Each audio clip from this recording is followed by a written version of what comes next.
Hi guys! It's me again, your sandalang guwapa, ex-sandala pero still guwapa! Pak, ganun. So for today's mini vlog, samahan nyo kami at pupunta kami ng Kidapawan City. So anong gagawin namin doon? Pupunta kami ng DFA or Department of the Foreign Affairs dahil kukuha si Madam ng passport. So tara, samahan nyo ako. Asan ang power gang? Ano ba yan? Matagal-tagal. Prepare na ba kayo dyan? Good morning everyone! So for today's mini vlog, papunta kami ng Kidapawan City for the passport. So medyo umuulan pa, nakakatamad lumabas at umalis ng bahay pero wala kang choice kasi nga kailangan itong kumuha ng passport dahil pupunta ako ng ibang bansa. Mag-a-abroad na ako guys dahil wala akong trabaho ngayon. A few moments later. Welcome to DFA! So hello Kidapawan! So ayan na guys, at dumating na kami sa my DFA office. So I think mga nasa 3 hours yung travel namin guys dahil umalis kami ng 6:30. Tapos dumating kami mga nasa 9:45 like that.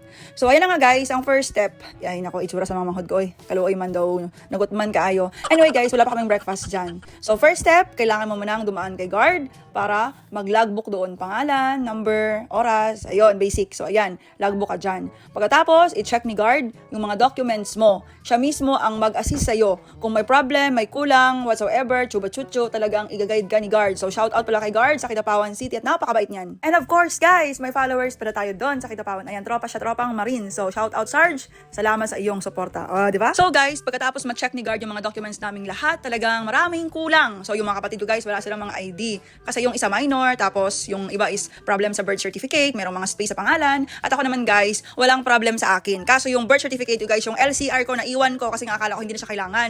Dahil guys, nagamit ko lang yung LCR ko noon nung nag-take ako ng board exam. So ayun na nga guys, di ba? While waiting sa aking LCR na isend ng aking pinsan through messenger, sabi ko sa kanila, what if mag-lunch muna kami sa may Gaisano sa Kidapawan. Kasi nga guys, diba, wala kaming breakfast. So ayun, brunch na lang yan. At talagang alam na alam kong mga gutom ang mga persons. So tsura nila oh. So guys, sa mga gusto mag-passport, first thing to do is mag-online appointment kayo sa DFA for only 950 pesos. Tapos, pumili kayo doon ng mas malapit sa inyong lugar. Guys, sa amin, di ba? So, Cotabato City ako. So, may choices ako na Jensen and then Kidapawan. So, syempre, medyo malapit yung Kidapawan. So, ayun, doon na kami nagpa-schedule. Pagkatapos, guys, wala ka magiging problem kung lahat ng mga documents, tapos IDs, meron ka. Eto, oh, yan. Ewan ko ba, guys, kung saan ka natiguang, doon ka pa nag-passport. Pero sa bagay, guys, di ba, for almost 9 years ko sa service, no, na-busy kasi talaga ako. Parang wala akong time sa mga ganyang bagay, kasi nga, di ba, sundalo kami. So, parang wala sa yung mind na mag-travel ka, unlike talaga ngayon na civilian ka, parang lahat ng time hawak mo na. So, why not? Di ba, malay mo, di ba, pag magkapera ako someday, o di ba, makakapasyal ako sa ibang bansa, tapos doon naman tayo maglaglaag, ganun. Pagkatapos namin kumain, guys, dumiretso agad kami sa may Kidapawan PhilHealth, dahil yung isang kapatid ko, guys, yung driver namin, ang problem niya is isang ID.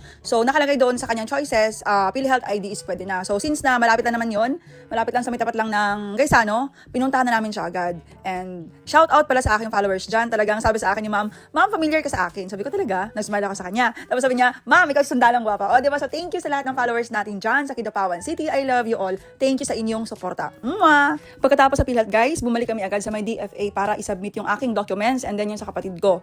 So, sa kabutihang palad, out of 6 kami, guys. Kami lang dalawa ng kapatid kong driver ang nakapasa ng documents. And ayun, thank you so much. Yay! So, sabi sa amin, abangan na lang yung passport sa LBC sa Cotabato City. And sa aking mga kapatid na hindi pa nakapag-passport, meron silang limit.